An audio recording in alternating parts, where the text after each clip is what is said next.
صحیح بخاری حدیث نمبر 304۔ رسول کریم صلی اللہ علیہ وسلم عید الاضحیٰ یا عید الفطر میں عیدگاہ تشریف لے گئے۔ وہاں آپ عورتوں کے پاس سے گزرے اور فرمایا، اے عورتوں کی جماعت، صدقہ کرو، کیونکہ میں نے جہنم میں زیادہ تم ہی کو دیکھا ہے۔ انہوں نے کہا، یا رسول اللہ صلی اللہ علیہ وسلم، ایسا کیوں؟ آپ نے فرمایا کہ تم لعن طعن بہت کرتی ہو اور شوہر کی ناشکری کرتی ہو۔ باوجود عقل اور دین میں ناقص ہونے کے میں نے تم سے زیادہ کسی کو بھی ایک عقل مند اور تجربہ کار آدمی کو دیوانہ بنا دینے والا نہیں دیکھا۔ عورتوں نے عرض کی کہ ہمارے دین اور ہماری عقل میں نقصان کیا ہے یا رسول اللہ؟ آپ نے فرمایا، کیا عورت کی گواہی مرد کی گواہی سے نصف نہیں ہے؟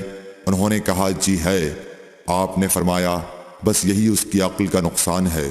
پھر آپ نے پوچھا، کیا ایسا نہیں ہے کہ جب عورت حائضہ ہو تو نہ نماز پڑھ سکتی ہے نہ روزہ رکھ سکتی ہے؟ عورتوں نے کہا، ایسا ہی ہے۔